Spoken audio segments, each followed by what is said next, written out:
All right, we're day 2 working on the car here at Level Performance. So they've pulled off the little electronic actuators for the exhaust flaps because they were concerned as to whether it was an issue or not, whether they were physically stuck, mechanically stuck. But as you can hear, they are free flowing.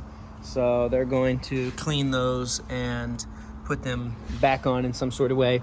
And we've just been in talks and discussions about what we can do on the front bumper. In fact, we're going to go up to the engineering shop and kind of show some of the stuff they are working on that we didn't get to see in yesterday's video. And yeah, we're talking about maybe looking at some RS6 intercoolers that are going to be a little bit shorter so that we can bring up the clearance angle here before getting this modified and finished up. The thing is that if we want to do like a full custom bumper, they can do it. These are the guys. However, it would take about a month and to fit into their workflow schedule and all that.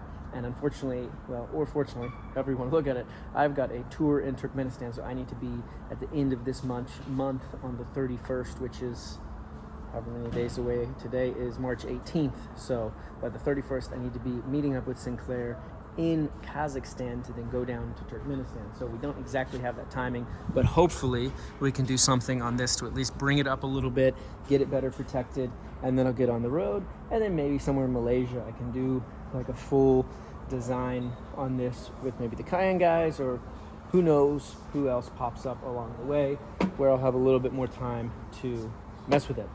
And they're also going to do some underbody protection under here. They're still figuring out how they're going to do the fuel line protection and the brake line because it's totally exposed. But potentially we're going to put a plate over this whole thing and put some ventilation in for the exhaust pipes. And then they're also going to manufacture some sort of plate to cover up and protect this part.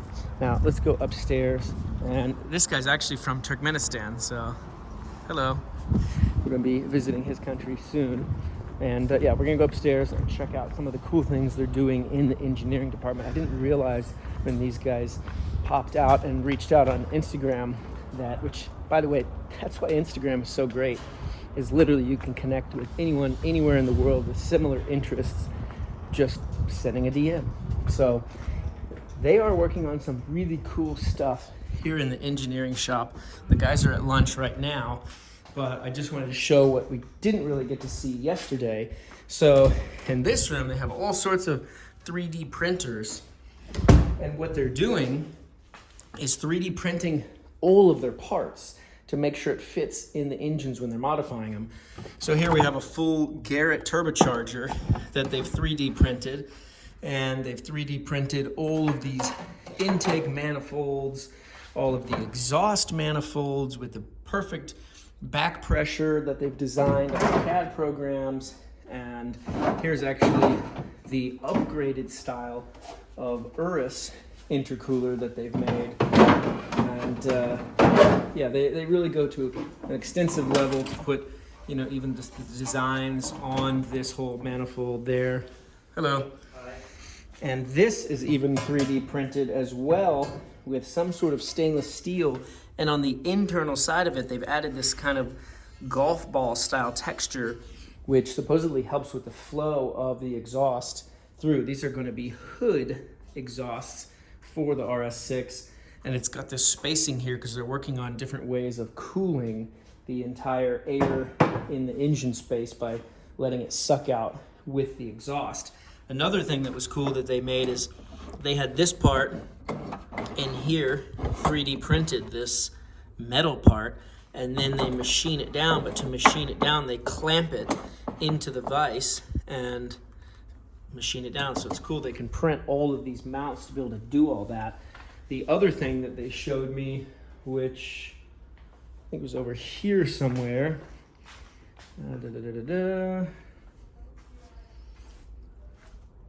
they have this proprietary kind of technology from the aviation industry on these intercoolers. Ah, here it is. Is this open? Yeah. So here is, a typical intercooler sidewall, and these fins are extremely tough. So what they're doing is they're doing really tough fins on the outside, and then the inside's getting these really tiny little fins that are allowing it to cool better. So you can see it's like outside, thick fin, thin fin in the middle.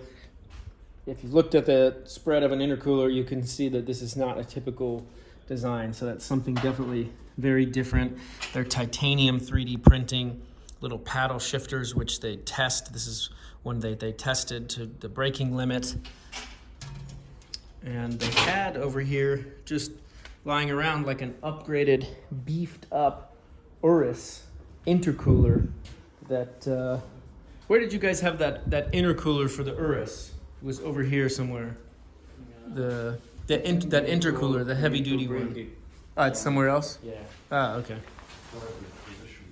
Anyway, they had just right off the shelf a beefed up Urus intercooler that, they're working on these cars. So these guys definitely know, what they're doing. I mean, look, they have Urus intercooler parts right here. This is to make sure it fits in the space, and then they're having it manufactured. So it's pretty slick. Can I show this computer screen? Yeah. It's okay? Yeah. Okay. So here's their intercooler that they're working on. This is another project that they're working on there. So that's pretty slick that's what they're doing here. Obviously, these would be the guys to do intercoolers since they have lots of experience on that. And hopefully they'll grab that other part somewhere out. Here it is. So this is here's okay. Yeah. Here's the beefed up intercooler, and this is rated. This is 1,300 horsepower or something. Oh, I can't say exactly. Something like that, I think he said. So this is that beefed up aviation style where it has the really thick outer fins and the thinner inner fins for cooling, and it's all aluminum. And they've 3D printed this whole outer shield that's out of this flexible plastic, which is pretty slick as well. So it goes into the OE setup.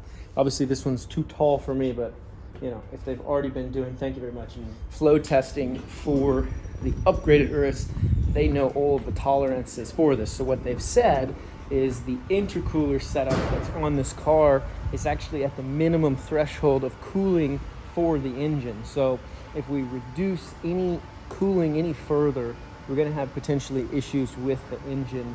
And they've actually said they've done 4 Uruses that the engines have overheated on already. So it's definitely something to be worried about. So we got to be careful with that when changing around these intercoolers. Hopefully we can re-angle it or move it around where we still have the cooling, but we lose those pipes that are hanging down so that we don't have that drop down setup. Because one of the options that we could do that'll get the cooling, but then it'll create some turbo lag, is to just put one intercooler across the whole front end of the car, which is going to have more airflow, more space where the air is moving through.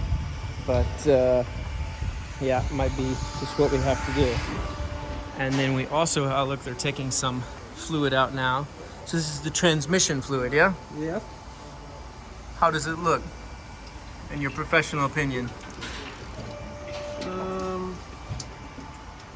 It's good. It's good? Does it smell? It's okay. Not. Smells okay. So this is the idea here, is that this part kind of sticks down. If we can put this on the side, the little manifolds, so we have a little bit better clearance here, that might get us where we need to be.